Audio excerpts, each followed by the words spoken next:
I'm making this video for anybody who is starting their public speaking journey and needs to internalize the speech, climb the stage, prepare for a presentation, and basically just go ahead to, have a very grand public speaking experience. And perhaps it's your first or second time and you're feeling very, very, very nervous.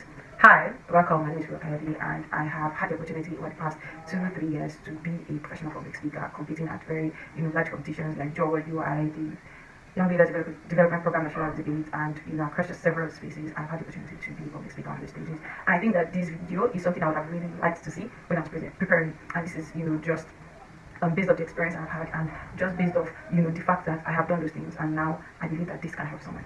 Right now, these are basically just my thoughts and based off my experience, and this is very important public speaking advice. And I strongly believe that as you go on this journey, the most important thing that you have to really know is that you're never a loser. I think that when you start a public speaking journey, you fear that you're going to fail, you're going to lose, and that is the singular fear that drives all of the stuttering, all of the mistakes, all of the. It's not necessarily that you're seeking perfection. In some sense, yes, you're seeking perfection, you want to win, but it is basically that fear of I'm going to lose, I'm failing, I can fail, I will fail.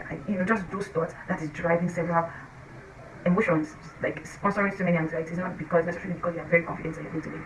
In one of the last public speaking experiences I had, which was at Jawa Finals, just to illustrate what I'm saying, I remember strongly that the day before the competition I was so nervous I couldn't recite this speech. This speech in question is something that every 3 times a day I would go out and recite that speech close to about 20 to 30 times. I did that for like maybe 2 weeks. I had a lot of time to prepare, and the day before the competition I couldn't say the speech to the end. I really couldn't. Like, this sounds like exaggeration, but if you've been in my shoes, you know what I'm talking about. So it was that, right? And I have done this thing. I've done this thing several times. I have done, oh my god, I have done so many public speaking experiences at the time. It was kind of like the peak of my public speaking journey for me to compete at Jawa Finals. The day before, I just couldn't say my speech that night, and that led me to begin to overthink, begin to stress out. I was literally panicking. I was literally afraid.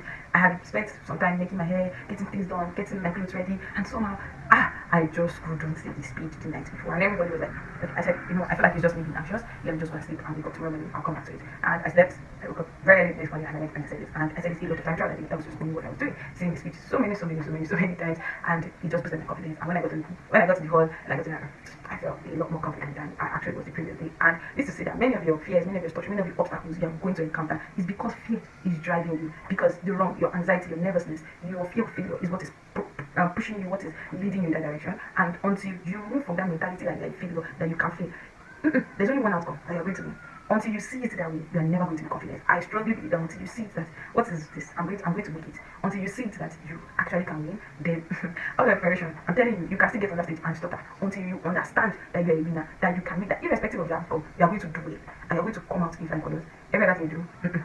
So this is the first step for you to understand that you that you won't fail, that you can do this, you can learn that speech. 12 minutes, 10 minutes, 5 minutes, 8 minutes, whatever. Prepare for your TEDx, whatever it is, you can do it. You can go there and wow the audience. You can go there and do a blockbuster in the next few minutes, right? So until you strongly believe that you are capable of greatness, that is only when it will come easily to you. That's only when the doors will be opened up to you first. Now the next thing is for you to prepare. See? The number one thing that people underestimate when it comes to public speaking is how much preparation that actually takes. For instance, I used to see people deliver speeches, do whatever. I underestimated how much work it took. When I say I really underestimated how much work it took. The 3 times I competed at Jawa, I know how much work it took for me to deliver those 3 times. There's no easy way when it comes to public speaking. Everyone can tell me smart work, this formula, do this, do that. It does not take away the amount of time you will commit to preparing. Especially if you have to deliver by heart, you have to internalize that speech. There is no easy way out. You're going to have to first think. In Yoruba, they call this thing aroko, right? You first of all think, sit with the topic, think. That's the first step. You first of all think. When you think, write down. If it's Google Docs, if you're pen and paper person, write it out. Write all your thoughts down. Then, from that thing that you have thought of, go on the internet and start making findings. There's a reason why it is called research. You must have searched your mind first. Come up with your own, basic. Whatever it is, conclusions, or you can bring your own, what is it called now? Your own assumptions, your own premises. Yes, you might come by your own premises, but then go and do your research before you come by conclusions, right? So you go by this route. First, think and go.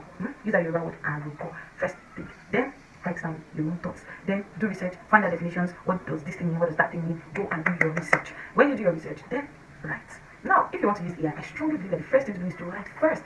Write first. I knew this. Write first. We know this. You can take it by ear for it to search after the argument.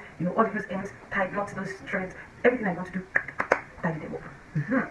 Now you have your speech. Say glory to God. Glory to God. You have your speech, and the next thing you're going to have to do is for you to also recognize that the speech is just one leg of the journey. Your speech is ready doesn't mean you're ready to climb the stage. It doesn't mean you're ready to climb the stage. Your slides is ready doesn't mean you're ready to climb the stage and put this again. The next step is the most rigorous in my opinion. And this is why I don't believe that you should outsource your speech writing to anybody. Even if you're going to outsource it and you need to be part of the experience, the person can do the job of what AI will normally do for you. So for instance, you have thought your thoughts, the person can do the research, come and tell premises, both of you come together, bring your own conclusions, write your speech, then the person goes back to make it better. If somebody is going to have to write your speech, you have to be really part of the process because your words need to be part of what you're internalizing. If your words is not there, they're just going to go on that stage and then you're going to be looking at them, you're going to be saying one thing. I have met somebody where I have so much influence on the speech, the person couldn't articulate the words because I have so much influence on that speech, right? So I think that you must also be part of the writing process, you must be part of it and be able to just, when you're internalizing to really help with the internalizing process. Now, internalization. I think this is where many people, face many issues preparing, so they're not dependent on the paper. If they're allowed to use the paper, they're not dependent on a slide. There was a time where I was given a topic, like 24 hours, 48 hours to competition, and it wasn't 24 hours, maybe like 36 or something. I don't know. It was like, yeah, it was more than 24 hours, but not 48 hours to the competition. I was given the topic, and I was supposed to prepare, and I had never done a speech where I was supposed to wing it, so it was very foreign to me. And that competition, of course, I flopped, but like I still had a very good speech ready because my writing process takes a lot of time, right? So I took so much time writing the speech. That's why after your speech is ready, your slide is ready. It doesn't mean you're ready. It doesn't mean you're ready. So the next thing you really need to do is internalization. I think the first part of internalization is for you to read your speech as many times as possible. Read it, not reading it to be looking at it, to be lost away. Read it, mean everything you say. Read it out, study that speech, say it out, right? If you don't have so much time to prepare, just keep reading it. Just keep reading it. Like spend more time doing deep work. Yeah, spend more time doing deep work. So you really have to prepare in your life, just really spend a lot of time studying the speech, reading it, understanding the flow of thought, understanding what comes next, what you're trying to say, what this thing is trying to arrive at. You can't go wrong with this. You can never go wrong. How many times? Oh my god, some people say 25, some people say 30, some people say 50, right? It depends, but I really believe that you should do it so many times that you really know what every part of the speech is saying. Then from there, you fall back to, if you're going to internalize, you take it bit by bit. One of the things I really do is that in my writing process, I already, after writing, you can break the speech apart. So there is, of course, there's paragraphs. Paragraphs are quite large to internalize, so I still split the speech into certain areas, just split it. And when I learn it to do it as I do it. So for instance, if I have a banger introduction, right, like, let's start with left, then right, left, right, left, right. Now I have your attention, ladies and gentlemen. We're on a marching field. You see, when I want to learn that, you know what I'm saying with that? It sounds like it's flowing, but when I learned it, it was basically, I first started with, let's have left, right, ladies and gentlemen. Ladies and gentlemen, ladies and gentlemen, and then I picked them. Because ladies and gentlemen is kind of a place where you can't stop, there's something that has to come after. So when you internalize, I really believe that you should split your speech into like minimum portions and then let it take it from there, just as much as you can take sentences, maybe 2 sentences at a time to internalize, and then say it as many times as possible before you move on to the next one. So people say 35, people say 30, some people say 50. I strongly recommend that you do it as many times as possible because there's no one size fits all, to be fair. I know people that they don't take so much time to internalize the speech, but like at the end of the day, for me, it usually takes like a lot of work. Like maybe I take like a full day to be able to internalize the speech before I'm able to like say it. The next day, I'm able to like say it through and just be able to say it. Then maybe like the third day I'll become very smooth. So, but like ideally, it will take like something just a day and you learn the speech. But irrespective of how many words they learned it, right? So there's that internalization. Break the speech into minimum, take it in like pills, like dosages, like 2 taps, 2 tablets, like 2 sentences, say it as many times as possible. See the part of when you do so well in public speaking really lies in commitment. There's no commitment is to be out.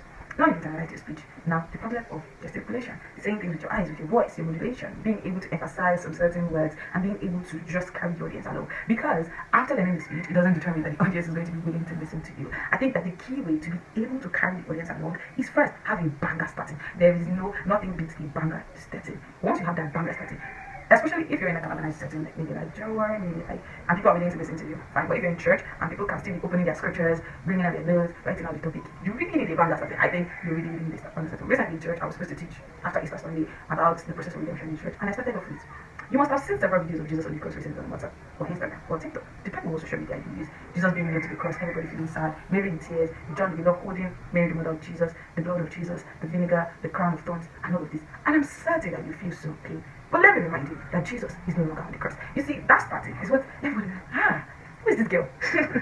Right? So that's a really great way to start, right? So you have to understand that, yeah, public speaking, you have to continue to use your skills and get to that. The point is you need a banger starting. Irrespective of what you're saying, whatever you're saying. If it's a pitch, if it's a grant, whatever, have your banger starting. So that at the start, this person is busy, this person knows what this person came prepared for us. You're not just winging it.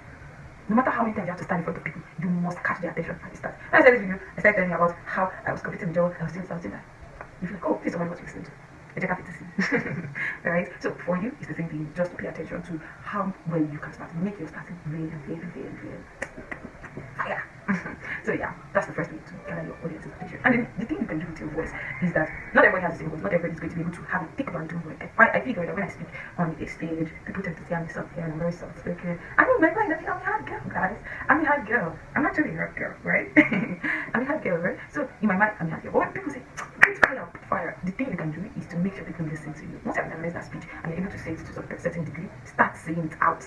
Don't say it inside your head. Start saying it out. Start telling people, start talking about it. Start saying it out. Start letting people talk about it. Say it out. Let somebody listen to you. Let somebody hear what you are saying. Right? That's that. Until you get to a certain level and you know what for you, what doesn't, what you should do, what kind of sentences you shouldn't be having in sense. Because there are some sentences that no matter what, you can't pull off. There's some things that your voice will not pull off, right? Except you add some, well, there's nothing you can do with your voice. But like, yeah, there's some things that you might want to just avoid just to make it easier for yourself. But regardless, no.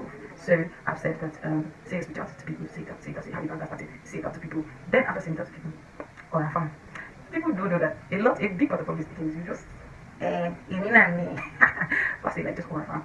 A big part of public speaking is horrifying. I'm not gonna lie to you. A big part of it is horrifying. Just you walking backstage and just walking, giving them that vibe. I'm here. Fix your nails. Come with your tablet. Come with your Bible. Come with your jotter. Come prepared. Come like you're ready. Have the lip gloss on. Just be that bad girl. Be that bad boy. Bring that stage. You know. Let everything come in obedience to your attention, to your speech. Basically, horrifying. That's it. Like your dressing, your attitude, everything falls under horrifying. Horrifying. Wear high heels. Don't do flats. Flats for what? For I know, loafers is allowed. Loafers, you like organizations, wear your heels. Stand there and tell them who their organs. We should go with that trophy. Is you who wear that heels, right? So that's the second point I'm going to make. That's another point I'm going to make. That you should also pay attention to your family. Your dressing, your nails, your look, your just come giving that 100%, like compose your 1000% confidence. But nobody can tell me I'm working with that trophy. Come with that vibe. Come with that vibe. Come. When they offer you your seat, sit and cross your leg. When they give you the table water, drink it. It's yours. Drink it. It's yours. It's your own. Nobody forces you. Drink it. Drink it, sit down there and drink that. Cross your legs. Sit nice and posh. If you want to push it, impress it with audacity. Sit down and just throw out. See, your public speaking, your presentation doesn't just start the moment you get on the stage. Throw out. If you're even calling your name and you want to stand and everything over you stand. My God. One dang it for my shackle someone. Sorry for non-Nigerian listeners. But like, you just have to. That's not making me. You said, but you're giving me about everybody. This is me. I am she, I am her. Like, I'm going like, that's me. That's it, right? So just for the family. Then, when you're done with your speech, don't put your standing. Don't do that. Go back to your seat, continue your family, sit down, cross your leg. And you find your fine boy. Yeah. When you go back to your seat, it is still part of the presentation. When somebody's speaking to you, when somebody's trying to give you tips. I was at a grant competition once, and then, after I finished the presentation, somebody was talking about my figures not being accurate and stuff like that. And I was like, okay, just put my ears closely and listen. Talk to me. Yeah, like, see, because the judges must be looking at you. You never can tell. The judges are still breathing you. And always there and look at you. And look at you like this. Look at you. Hey, are you sure? Don't do that. Leave it for later on. In the next 20 minutes when you go to the toilet. Leave it for your blog on Substack. Leave it for that time. You'll tell you why you're feeling. But for now, the judges are still deciding points. And I also strongly recommend that you watch public speaking videos. Maybe it's just give your experience. Watch videos, just watch films. Just prepare yourself. Right? Thank you for coming this far. Yes, I hope it has been worthy of your time and you have learned a couple of things that you're going to integrate in the learning process, irrespective of whatever you're preparing for. And I wish you good luck. Public speaking can test you. Oh my goodness. But I wish you good luck. I know that you can do it. I've done it. People are ahead of me. You can also. You can. Alright. See you in the next one. Bye.